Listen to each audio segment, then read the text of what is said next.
Les décodeurs, 8h20, 9h30 dans la matinale, avec aujourd'hui Salah Eddine Nabira, expert éducation DG du groupe Philosophe, et Abdelrahmi Youmni, économiste et spécialiste des politiques publiques, qui est en pleine forme ce matin, Abdelrahmi. Bonjour Salah Eddine, comment ça va ? Ça va très bien. Ça va bien. Alhamdoulilah, merci. Bon, pas trop difficile avec la Coupe du Monde quand même. Les nuits, on passe des nuits de fou quand même. Et puis on se lève tôt après. C'est dur quand même. Je sais pas si on pourra durer jusqu'à la fin, comme ça, quoi, avec ce rythme. Bon, on a déjà vécu ça il y a quelques années, en 86, c'est ça. Ouais. On va en 80... Non, 94 aussi aux États-Unis. On va en reparler tout à l'heure de cette Coupe du Monde, parce qu'il y a aussi beaucoup de choses à dire. Et puis on fera le parallèle avec d'autres secteurs. Et puis comment on gère, puisque en fait l'idée c'est de passer de challenger à leader, le Maroc dans une nouvelle dimension. On essaiera de voir comment on peut gérer ce changement de statut ici, chez nous, dans notre société, et puis à l'international également, dans le secteur du foot, dans le secteur de l'industrie, dans le secteur de l'économie et des infrastructures, etc., etc. Mais tout de suite, c'est quand même l'info d'hier. Aziz Arnouch est arrivé et il a annoncé que l'heure au Maroc reviendrait à l'heure GMT. Donc, retour à l'heure GMT. Le Maroc remet-il les pendules à l'heure ? C'est un changement qui concerne directement les 38 millions de Marocains. À partir de la fin de l'été, donc 2026, le Royaume abandonnera l'heure GMT plus 1, instaurée en permanence depuis 2018, et reviendra à l'heure GMT, une décision annoncée donc hier par Aziz Arnouch, après des années de débats et de critiques. Pour certains, c'est une victoire du bon sens et du bien-être des citoyens. Pour d'autres, cette mesure pourrait avoir des conséquences économiques et organisationnelles importantes. Alors, le Maroc a-t-il raison de reculer sur l'heure avancée ? Écoutez bien ce que je dis, reculer sur l'heure avancée. Et puis alors ça tombe bien, puisque c'est à la une de l'Économiste aujourd'hui, avec une enquête, l'Économiste Synergia, que vous découvrirez dans le journal d'aujourd'hui et pour les abonnés sur Internet. Alors, j'ai cru comprendre que dans ce studio, il y avait les pros GMT et les pros GMT plus 1. Voilà, GMT plus 1, c'est Abdelrahmi. GMT plus 1 et GMT Salah Eddine Nabira. Pourquoi c'était important d'abord, non, sur le côté politique. Pourquoi Aziz Arnouch, qui va partir dans quelques semaines, décide de faire un pas en arrière sur l'heure ? Alors, Jamais. Franck Mathieu, tu me poses la question ou c'est non, à moi pourquoi on le fait ? Alors, non, mais pourquoi il le fait lui ? Pourquoi ça arrive maintenant ? Parce que on va rappeler aux auditeurs qu'il y a eu une pétition qui a... alors, je sais pas, j'ai pas regardé la pétition, j'aurais pu la regarder hier, par exemple, mais avec des dizaines de milliers de votes, évidemment. C'est un débat, sans être un débat non plus. Si, c'est un débat. Oui, c'est un débat. C'est un débat. Ça mobilise pas des gens dans la rue. Non, ça mobilise pas. De toute façon, au Maroc, les gens ne se mobilisent pas pour la rue que pour des raisons des fois sociales qui peuvent être très claires, C'était de la provocation. Mais c'est un débat. Le problème, c'est pourquoi on le fait à 3 mois des élections. Donc voilà. Forcément, il y a un enjeu. Et je remercie l'économiste pour son enquête, parce que je l'ai lu, qui fait presque 3 pages, qui est très bien faite, avec des questions très pertinentes. Mais la synthèse de l'enquête, ce qu'on peut ressortir, c'est que les Marocains sont très partagés. Exactement. Voilà, c'est-à-dire que c'est pas tranché.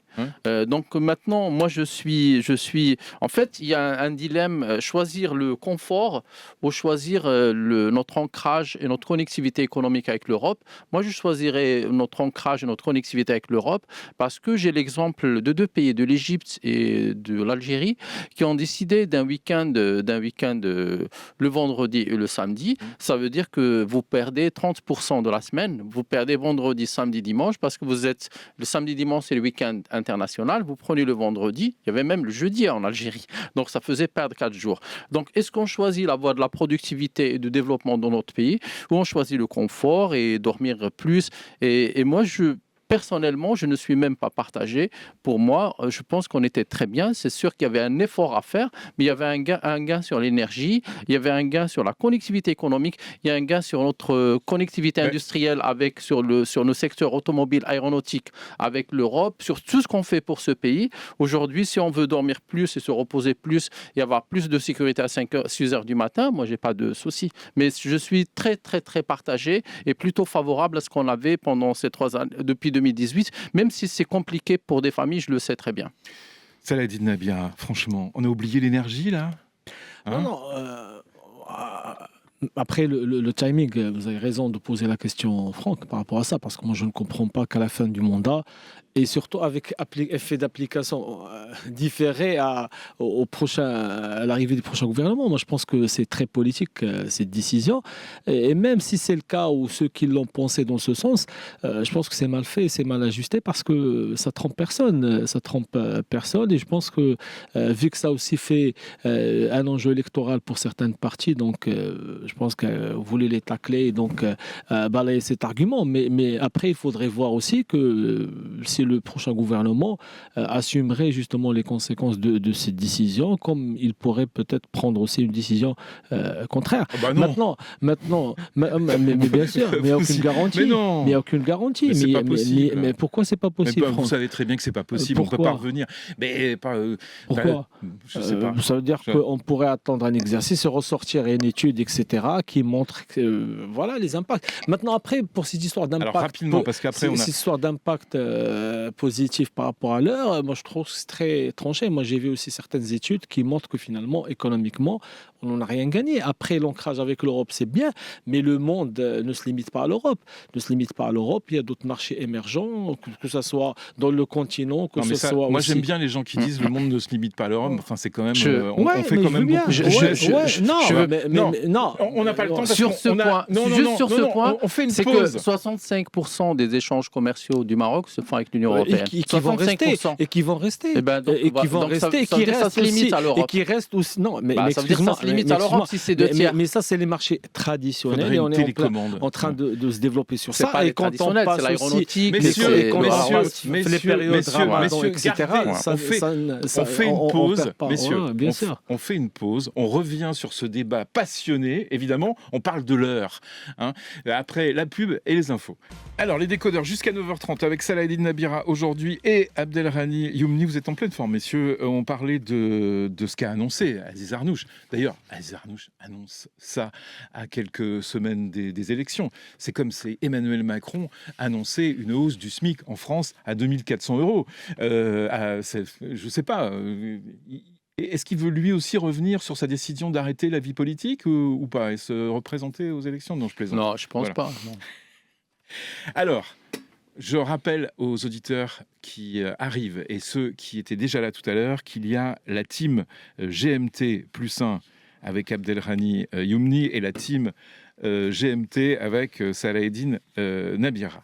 Et que l'argument principal de Abdelrani, c'est qu'effectivement, en repassant à GMT, on se trouve dans la situation finalement de pas mal de pays africains, c'est-à-dire un peu en décalage avec notre marché principal qu'est l'Europe. Il y a aussi en perte de productivité et puis d'impact sur le niveau social des ménages marocains. Et je pense que le confort n'a jamais été fortement corrélé à la productivité et au développement et à l'émergence. Pour moi, je pense qu'il fallait discuter plus ou faire une vraie... Parce que, Franck Mathieu, vous savez, quand vous décidez de changer l'horaire, le fuseau horaire de votre pays, c'est une politique publique. Il faut étudier ses impacts. Moi, je veux bien que le futur gouvernement puisse tester pendant 2 ou 3 ans et faire une vraie évaluation de cette politique publique et calculer à la fois son coût-bénéfice et prendre une décision après. Parce que le confort, ce n'est pas la seule solution, parce que c'est un peu mentir à la population et mentir aux personnes. Nous avons besoin d'émerger, de se développer, de produire, et puis de trouver une voie pour avoir plus d'emplois. Ce que vous dites, vous, c'est que pour évoluer, il faut faire des concessions. Oui, de toute façon, c'est on en parlait, Franck Mathieu, tout à l'heure. Je vous ai dit que la France, aujourd'hui, il paye 70 milliards d'euros de services de la dette, d'intérêt de la dette par an, parce que pendant 40 ans, il a fait le choix d'avoir une politique sociale qui nourrit la Chine et l'Inde et les pays émergents, et qui, pour avoir de la consommation et de choisir des politiques publiques qui vont plus dans les conditions sociales que dans la production et le développement technologique et la recherche. Oui, alors on en parlait, on le dit aux auditeurs tout à l'heure sur le canapé qui est très important, c'est parce qu'on parlait de canicule et la canicule en France actuellement, et hop, ça a tout de suite déclenché en fait des aides de l'État. Mais ça, c'est l'État-providence. Hein. Moi, je suis d'accord, mais le problème, c'est qu'au Niger, au Mali, en Arabie Saoudite, au Tchad, les gens ils vivent sous 50 degrés. Je ne pense pas qu'on arrête de payer pour ça. C'est tout. Alors, revenons à l'heure. Vos arguments, la team GMT, là. Déjà, moi, je veux clarifier un point aussi. Moi, Oui. moi personnellement, ça ne me donne absolument pas parce que je ne dors pas beaucoup et je me réveille. Mais le sentiment général, d'un côté, il y a un malaise chez pas mal de notre population. On le voit, les réactions que ça génère à chaque fois à l'occasion de Ramadan quand on revient à l'heure. Après, en termes d'économie, en termes de productivité, etc., ça n'a jamais été prouvé, que ce soit même en termes d'économie énergétique, etc. Après, baser sa productivité, d'en faire l'argument essentiel, cet ancrage à l'Europe avec cette heure avancée, moi je pense que c'est réducteur dans le sens où il faut aller rechercher la performance ailleurs et se dire aussi c'est l'occasion de développer aussi d'autres partenariats sur d'autres marchés. Après, l'Europe même dans ces enjeux intra-européens, je peux comprendre, il y a plusieurs fuseaux horaires aussi à l'intérieur de l'Europe. Ça n'a pas fait que l'Europe a choisi d'être sur un seul fuseau. C'est les enjeux de commerce interne, etc., qui feraient cet alignement-là. Il y a pas mal de zones économiques très actives ailleurs et on ne pourrait pas, à chaque fois qu'on a des enjeux avec une zone, jouer sur le fuseau horaire. Moi, je pense que ce qui a fait que le Maroc a évolué, c'est tous les investissements en termes d'infrastructures, en termes d'investissements pour faire émerger une industrie locale, que ce soit l'aéronautique, etc. Après, ce qui fera que les autres partenaires travaillent avec vous, c'est ce que vous offrez en termes de qualité, en termes de prix. Oui, mais vous savez bien, excusez-moi de faire l'avocat du diable, vous savez bien que la chance du Maroc, vous savez, regardez une carte, hein, c'est d'être en haut, en Afrique du Nord. Et aussi, donc l'Afrique. C'est la proximité, c'est la proximité avec l'Espagne, avec la France.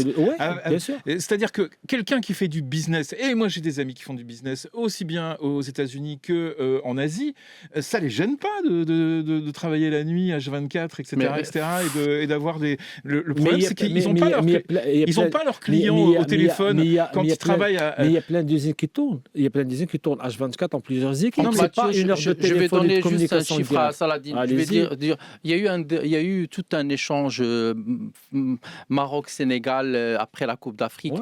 Ben, je vais vous donner un exemple des échanges commerciaux entre le Maroc et la France. Entre le Maroc et la France, c'est 160 milliards de dirhams. Entre le Maroc et le Sénégal, c'est 3 milliards de dirhams. Entre le Maroc et toute l'Afrique, c'est 35 milliards de dirhams. Ça veut dire que la France, elle toute seule, oui. C'est 3 fois nos échanges avec l'Afrique. Il faut arrêter.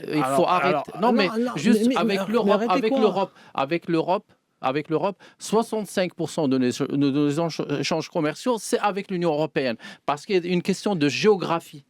Et puis il y a une question de facilité. J'aimerais bien, au-delà du chiffre, parce que c'est un chiffre que tout le monde connaît. C'est un chiffre que tout le monde connaît. Tout le monde ne le connaît pas. Maintenant, le rapport qui est difficile à prouver, c'est quoi l'impact sur ce chiffre d'affaires, sur ces échanges-là, le fait de glisser 1 heure. Parce que ces échanges se font sur des activités industrielles, des activités liées soit à l'agriculture qui n'a pas d'impact, qui elle suit un autre horaire qui est biologique plus ou moins. Les gens font la campagne sur le très tôt. L'agriculture dans nos échanges commerciaux avec l'Europe. Alors en termes d'agriculture, on fait l'aéronautique, l'automobile, 700 000 voitures par an. En termes d'aéronautique et d'automobile, ça travaille toute la journée, ça ne s'arrête pas. 1 heure, c'est des équipes qui sont en roulement. C'est quoi le rapport qu'on avance 1 heure et qu'on la retarde? Le rapport, c'est des usines. Le rapport, c'est des usines. Le rapport, vous envoyez un mail qui sont de plus en plus automatisés. Non, le rapport, vous envoyez un mail d'une banque française à une banque marocaine qui a déjà fermé, vous avez déjà perdu de l'argent.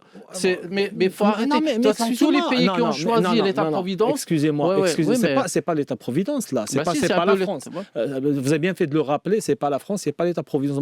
Mais quand vous parlez de mail, vous savez, aujourd'hui, il y a plein de choses qui se programment, qu'on peut envoyer de manière automatisée, et Et le mail, c'est pas une journée, c'est pas une heure qui fera, sachant qu'on sait tous que pas mal d'opérations se traitent la journée. De toute façon, ça va s'arrêter vers 13-14 heures. La journée, vous perdez 2 heures. Donc, c'est une heure, c'est pas... Vous décalez de 2 heures. Oui, mais quand vous vous organisez, vous pouvez envoyer tous les mails que vous voulez. Donc, quand même, on ne va pas prendre en otage toute une population sur une heure qui la dérange. Franck l'a bien dit. Il a dit que si on veut se développer et devenir un vrai pays émergent, aller chercher d'autres marchés. Non, mais les autres marchés sont trop loin. Et pas au Venezuela. Pas au Venezuela. Saladin, combien on a de pays avec lesquels on a des accords de libre-échange, par exemple? On a des accords avec tout le monde. Ah oui, non, mais si vous prenez que le sujet, on a des échanges avec tout le monde. Et le volume Non, mais c'est un volume historique. Ce volume-là n'a pas changé, même quand on n'était pas sur cette heure-là. Donc, le fait de sortir ce chiffre-là, moi, je vous dis, ce chiffre se fait sur des activités qui sont de plus, heureusement, industrielles et sur des usines qui n'arrêtent pas. Après, les rapports avec les banques, une heure de plus ou une heure de moins, c'est pas ce qui va déranger. En tout cas, entre 2018 et 2026, ça fait 8 ans.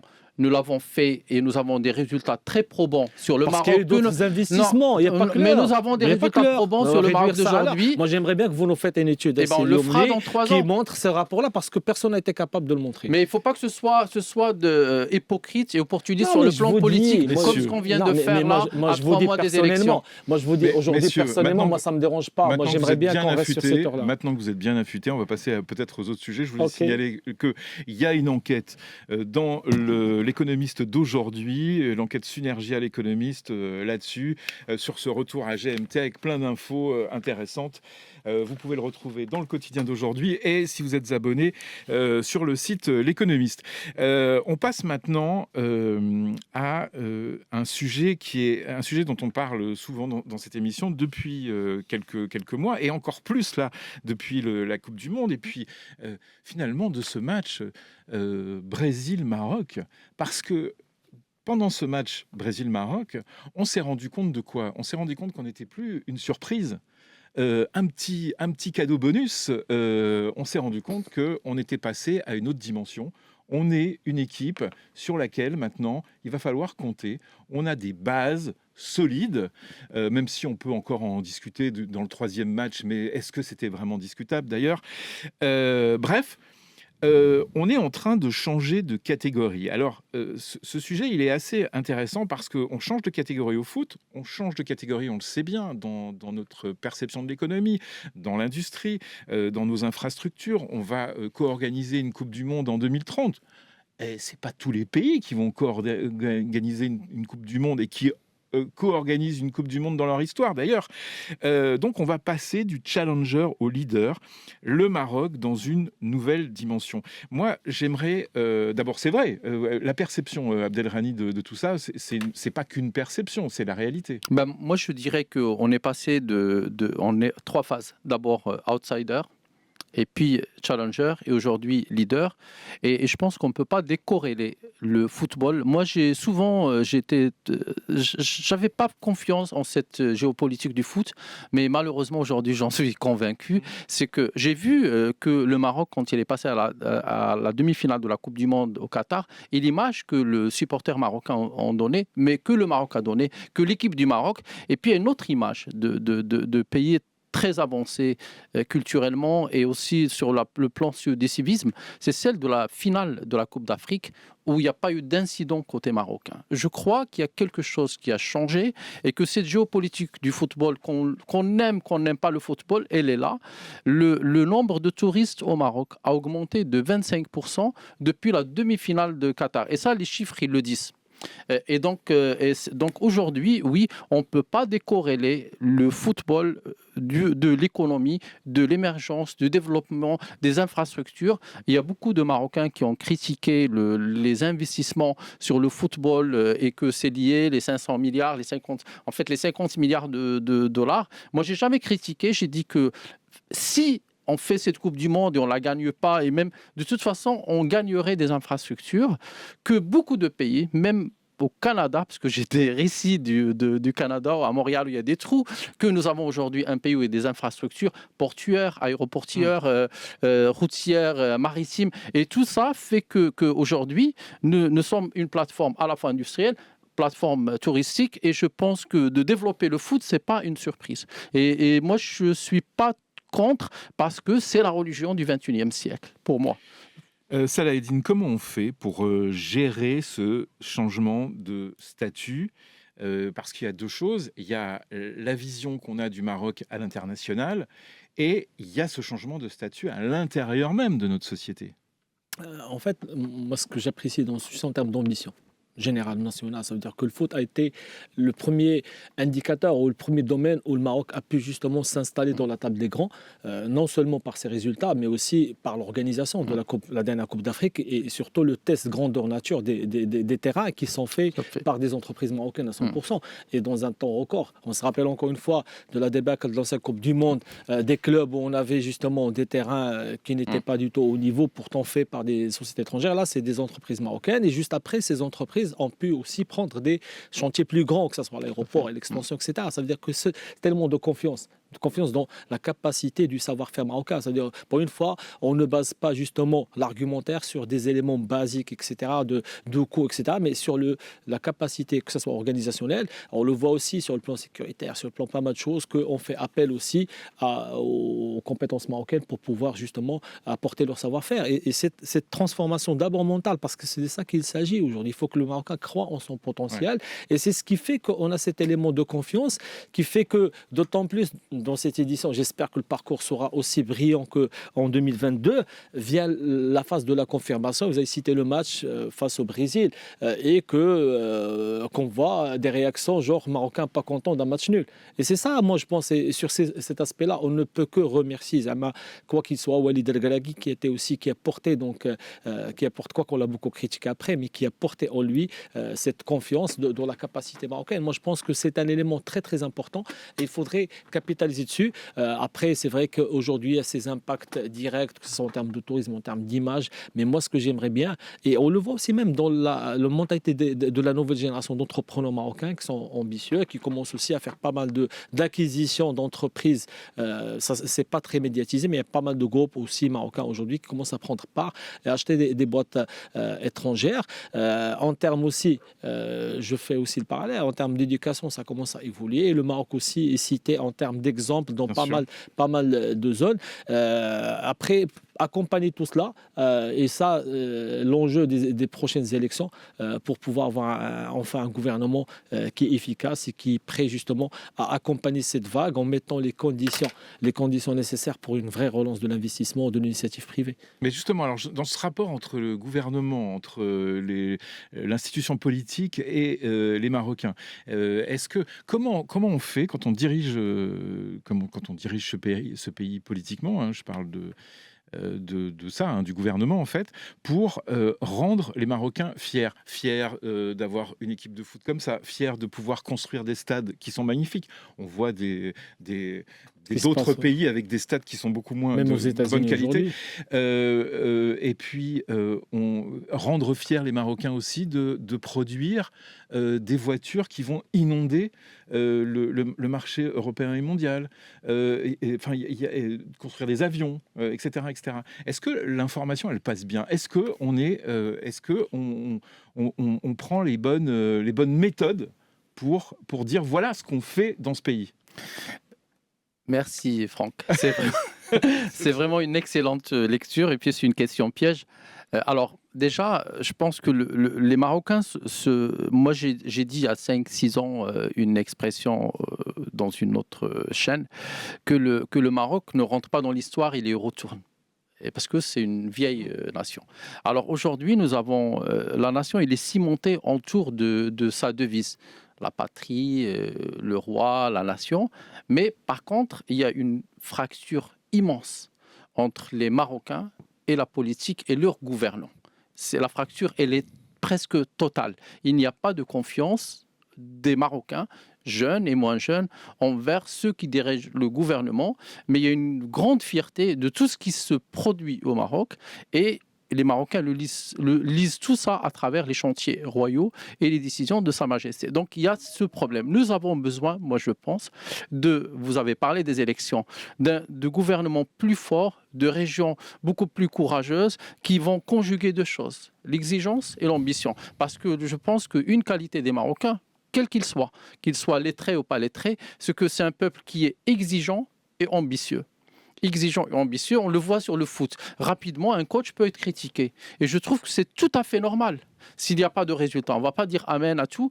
Donc oui, donc il y a un label et c'est tout à fait ça. Alors on revient sur cette discussion passionnante puisqu'il arrive dans ce studio juste après les informations présentées par Mourad Baba. Les décodeurs avec aujourd'hui Saladin Nabira, expert éducation, DG du groupe philosophe lui-même d'ailleurs, Abdelrani Youmni, économiste et spécialiste des politiques publiques, un peu philosophe aussi. Alors on continue à parler de ce changement de catégorie. La question que je voulais vous poser, que je vous ai posée d'ailleurs, c'est comment on fait pour concentrer toutes ces fiertés, toutes ces performances, toutes ces réussites, pour concentrer ça autour d'un gouvernement, tout simplement. Est-ce qu'il faut un homme providentiel, par exemple? Je ne sais pas. Est-ce que ce soft power, est-ce que tous ces soft power qui marchent très bien, on pourrait pas un peu les retrouver à la tête d'un gouvernement, quoi? Je ne sais pas si tu sais, mais je commence à parler de l'Arja justement Confiture. Voilà, donc il y a un congrès exceptionnel à Paris qui va être tenu au niveau du PAM, mais moi je trouve que vu tout ce qu'il a donc le patron de la Fédération royale marocaine de football, ministre évidemment du gouvernement, technocrate et politique en même temps. Voilà, qui peut-être rentrera en politique avec le PAM pour les prochaines élections. Et qui suscite déjà des discussions. On en a parlé dans cette émission la semaine dernière. Un nouveau profil qui arrive comme ça et qui a en tout cas le respect de quasiment tous les Marocains. Qui en parle? Bien sûr, bien sûr. Honnêtement. D'ailleurs, on avait une ancienne rubrique ici au niveau de Décodeur, c'était le coup de cœur.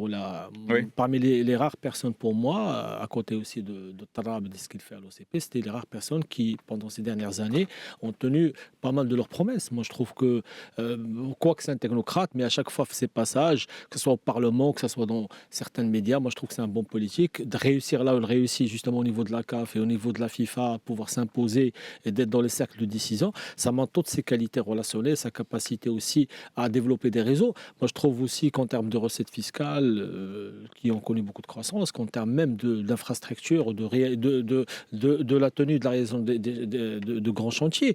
Après, c'est pas nouveau aussi. Donc, le fait qu'on ait des secrétaires généraux qui soient élus à la veille aussi donc d'échéances électorales, on en a vécu ça.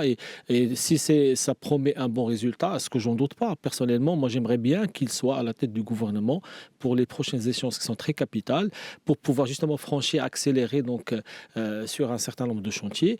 Moi, je le verrais bien et je peux même dire qu'il en a toutes les capacités pour pouvoir réussir ce mandat-là. Ouais. Vous vous rendez compte de ce qu'on vient de dire, là, de ce qu'on est en train de dire? On est en train de dire qu'il faut que nos politiques soient aussi performants que Achraf Hakimi, que le Stade de Rabat et que les Dusters qui sortent de l'usine de Tanger. Oui, mais parce que Franck Mathieu, pour le Maroc, nous avons, malgré toutes les réussites que nous avons encore des soucis, des inégalités sociales, nous avons des vulnérabilités territoriales, nous avons une régionalisation avancée qui n'a pas avancé, nous avons aussi un problème d'emploi. Donc l'enjeu, pour moi, Fawzi El-Khaja, il coche toutes les cases. C'est quelqu'un qui vient c'est un enfant du peuple, hein, c'est un self-made man et s'est fait tout seul. C'est quelqu'un qui a travaillé au service de l'État, c'est un commis de l'État depuis 25 ans. En même temps, c'est un technocrate. Et puis, alors, moi, je suis pas... Le nomadisme politique existe au Maroc. C'est vraiment... c'est un sport national. Il y a des technocrates qui deviennent politiques du jour au lendemain. Il y a des politiques qui quittent leur parti politique pour rejoindre un autre parti politique du jour au lendemain. Moi, je suis pas choqué, mais pour moi, il y a des enjeux. La transition énergétique, la croissance économique, l'emploi des jeunes, l'emploi des femmes surtout, et l'insertion des femmes dans le tissu économique. On n'a que 18% de femmes qui sont insérées dans le tissu économique. Il y a aussi les inégalités, il y a l'éducation, et puis il y a aussi la poursuite des infrastructures et la création de croissance. Et puis un autre sujet, c'est un sujet qu'il connaît très bien, Fawzi El-Khaja, c'est le sujet du déficit budgétaire et de la dette, parce qu'il maîtrise, parce que c'est un ministre du budget. Est-ce que le risque de cette situation-là, de passer du challenger et de vouloir passer au leader, c'est pas la pression, trop de pression, trop d'attentes?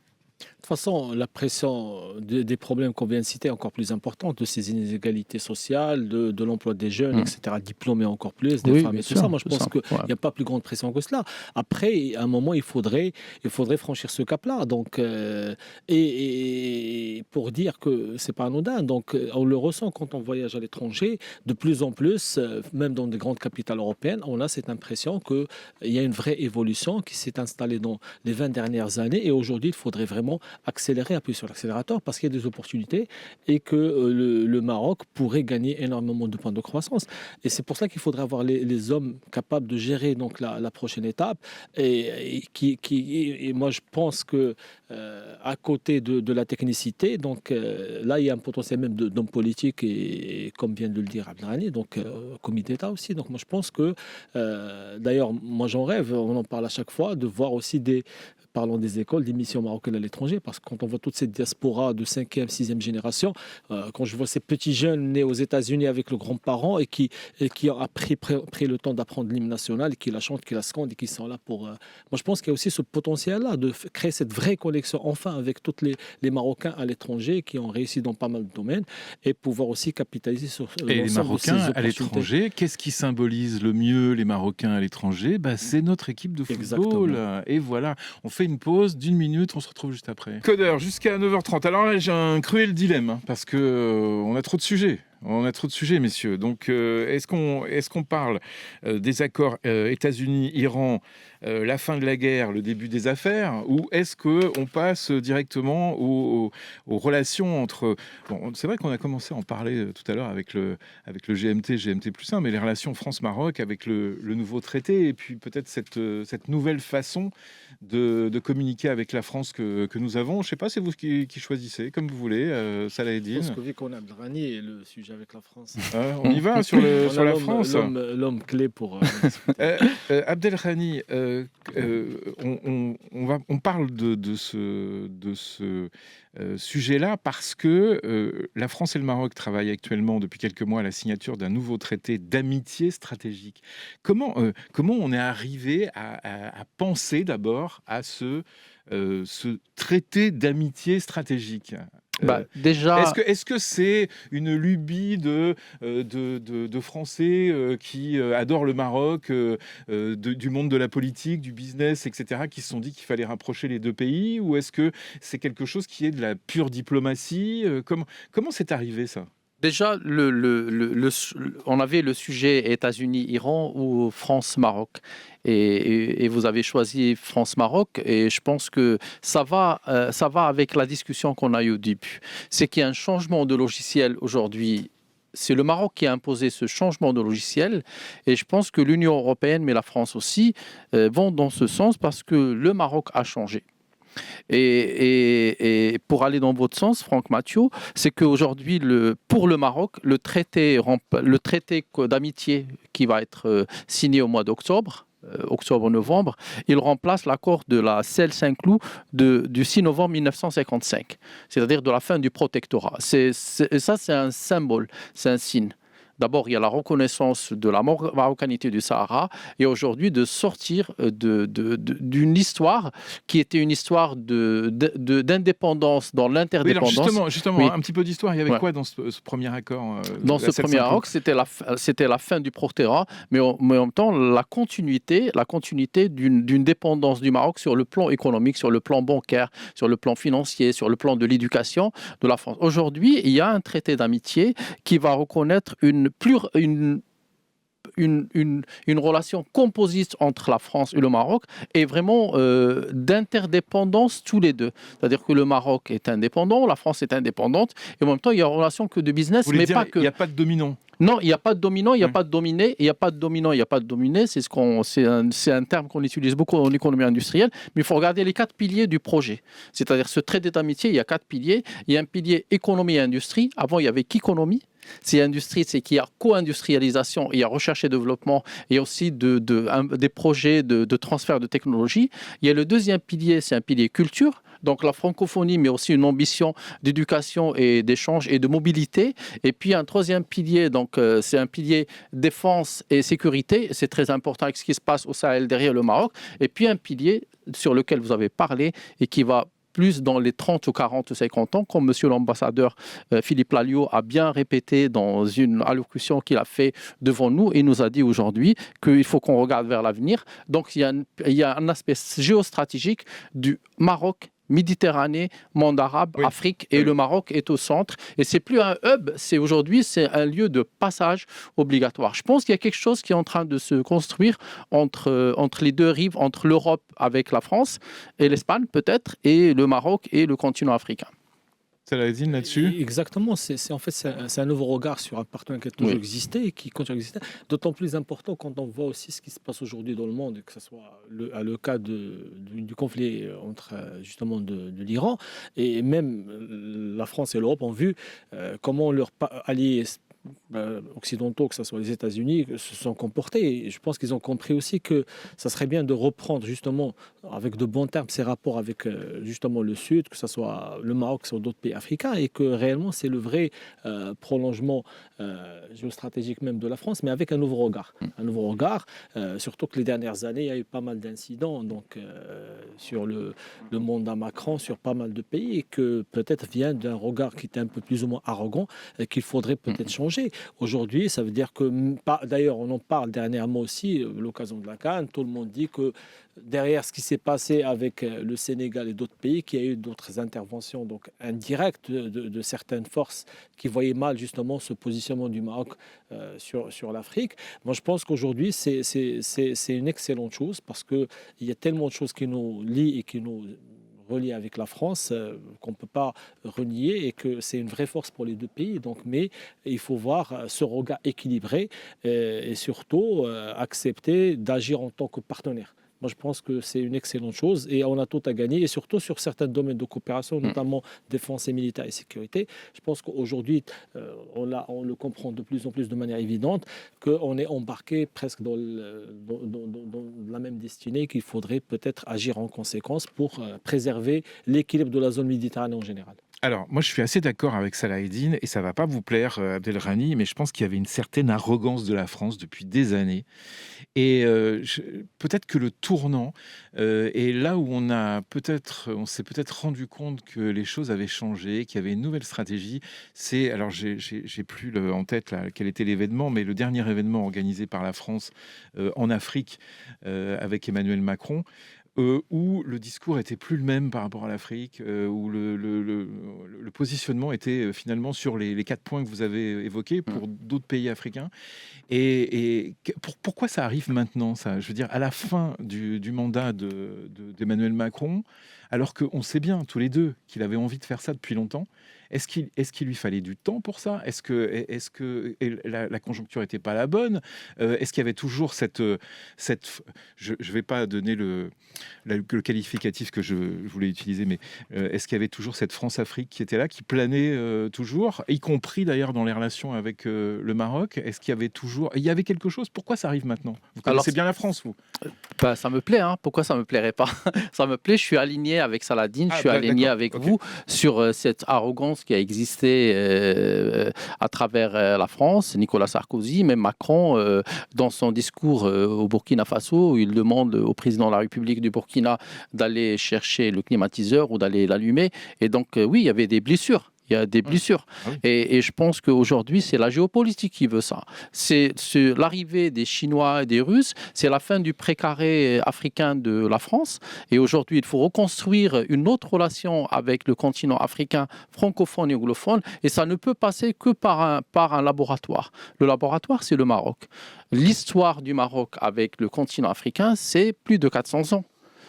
Avec Tombouctou, avec le Sénégal, avec les Zaouïas, donc avec aussi les échanges au Maroc, avec aussi le Maroc a construit le contrat gagnant-gagnant avec les pays africains depuis 25 ans. Donc aujourd'hui, le pays, c'est un modèle. Donc la France ne considère plus le Maroc comme un précaré, mais comme un allié, qu'un partenaire. Je suis d'accord avec Saladin, ce qu'il dit. Le Maroc, aujourd'hui, c'est un partenaire. Moi, je dirais plus, c'est un allié. C'est encore plus fort quand vous considérez un pays comme un allié, parce que ce n'est pas un allié qui est choisi, c'est un allié qui s'impose. Parce que sur la région Afrique du Nord, vous avez l'Algérie, La Tunisie, des problèmes socio-économiques très graves. L'Algérie, des positions géopolitiques qui ne vont pas avec l'Europe. L'Égypte, des problèmes démographiques et en plus, ils sont loin.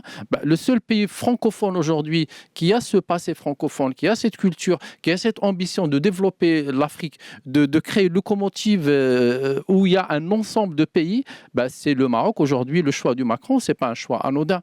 Oui, il faut construire avec le Maroc. Il faut une relation d'égal à égal. Et aujourd'hui, de toute façon, elle est imposée. Elle n'est plus choisie par la France, elle est imposée. La relation d'égal à égal, elle est imposée parce que le Maroc a changé, parce que c'est un pays qui retrouve ses racines d'ancien empire sur le plan culturel et aussi géoéconomique, mais pas un empire géographique à Franck Mathieu. Mais il y a une... oui. Voilà. Mais il y a quand même une conjonction de leaders là-dedans. Oui. C'est-à-dire le Maroc en tant que leader également sur l'Afrique, parce qu'on a vu les réussites économiques. Et on a même dit d'ailleurs que le Maroc avait pris la place de la France dans des banques, dans certains secteurs, oui. etc. Et puis, de l'autre côté, on a vu la France... militairement, c'est cuit en Afrique, donc il faut chercher un autre type d'intervention. Et surtout, et c'est là où le Maroc peut peut-être sauver la mise également, c'est culturellement, c'est dangereux. Parce que là, vous avez parlé de la francophonie. Moi, ça me fait plaisir quand vous parlez de francophonie, parce que si on revenait, par exemple, à quelques années en arrière, le Maroc était un des fers de lance de la francophonie il y a encore 15 ans, par exemple, et maintenant, c'est plus le cas du tout.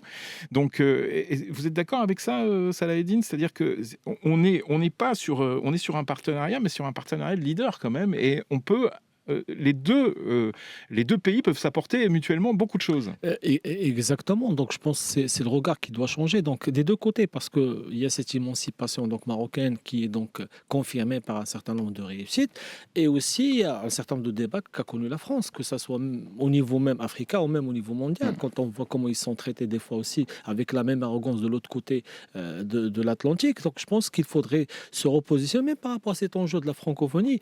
Et il faudrait aussi être pragmatique. Aujourd'hui, je pense que l'enjeu même en France, c'est qu'il faut avoir aussi des générations anglophones, parce que l'économie se fait, l'économie numérique, donc, savoir se fait, cet attachement justement à la langue comme étant un symbole très très fort et tout ça. Et moi, je pense que même au niveau, quand on voit même, excusez-moi, les écoles, au fait, le système français, des fois quand on voit le regard, parce que nous avons nos enfants qui sont dans certaines écoles françaises, l'importance trop accordée justement à la langue française et à cet aspect donc historique et philosophique de la langue fait que ça fait beaucoup de limitations par rapport à un certain nombre de disciplines, par un certain nombre de choses. Moi, je pense que si il faudrait ne pas voir... Mais la francophonie, c'est pas que l'enseignement de la langue. Non, oui, je suis d'accord. Voilà. Ouais. C'est même une toute petite partie.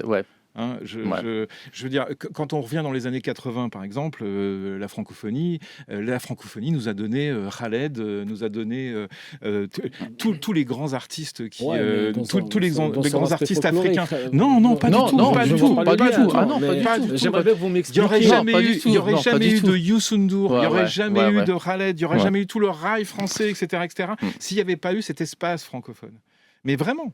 Oui, mais aujourd'hui, justement, si vous prenez l'exemple justement des artistes, il faudrait voir le marché international. Moi, je pense aussi... Mais regardez El Grand Toto. Quel est le marché de El Grand Toto? Aujourd'hui, bien sûr, c'est parce qu'il y a beaucoup d'immigrés, donc ça soit... Non, c'est pas la question. Non, c'est pas une question de langue, ça, Aledine. C'est pas une question de langue. Khaled chantait dans sa langue, chantait en arabe, chantait en français, chantait en anglais, etc. Youssou N'Dour a toujours chanté dans sa langue sénégalaise. Donc c'est pas ça. Et pourtant, ce sont deux artistes francophones. Et moi j'aimerais bien que vous faites le lien, la réussite de Khaled et la francophonie. Moi j'aimerais bien que vous trouviez le lien. Franck, je veux bien, je veux bien intervenir. Et en fait, moi c'est pas la francophonie, c'est pas la langue française. C'est un destin d'une région du monde. Cette région du monde, malheureusement, elle est liée à un passé colonial. Excellent. Malheureusement. Excellent. Alors, ce passé colonial, malgré tout, il soude les gens. Aujourd'hui, quand on a fait une étude prospective sur ce que va devenir l'Afrique francophone, c'est où sera le français. 70%. Non, mais juste, je finis, parce que 70% des locuteurs francophones seront en Afrique. Mais pourquoi? Parce que j'en ai fait des études, je voyage, donc je rencontre des gens. gens.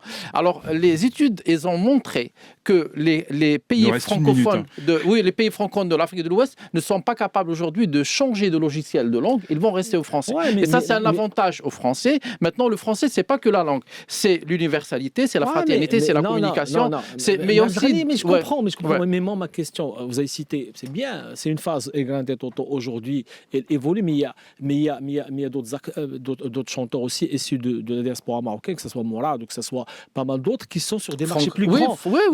C'est pour ça que je me dis, c'est un choix. Voilà, c'est pour ça que je dis même pour la France, il faudrait justement élargir. Mais on défend pas défendre la francophonie, c'est pas défendre le français. Moi, je défends le bilinguisme, je défends l'anglais. La preuve, moi, je peux vous dire que Youssou N'Dour, par exemple, c'est le plus grand représentant de la francophonie et partout dans le monde. Mais moi, ce que je suis en train de dire, le regard par rapport à cette importance de la langue, il faudrait le revoir parce qu'aujourd'hui même en France, il faudrait promouvoir l'anglais pour permettre aux jeunes... Mais la francophonie, c'est pas le français. Ouais, mais... c'est pas que la langue. Merci messieurs. Merci. On n'a pas le temps, je voulais vous faire réagir sur l'arrivée de la plateforme de covoiturage Blablacar au Maroc, savoir si ça va marcher, je sais pas. On en parlera. Possible. Merci messieurs, vous avez été parfaits aujourd'hui. Mais quelle forme! Mais c'est incroyable, hein. Incroyable. Il faut continuer à regarder des matchs de foot la nuit et de venir au décodeur après. Merci beaucoup. Le débat ne s'arrête jamais. On revient lundi avec les décodeurs.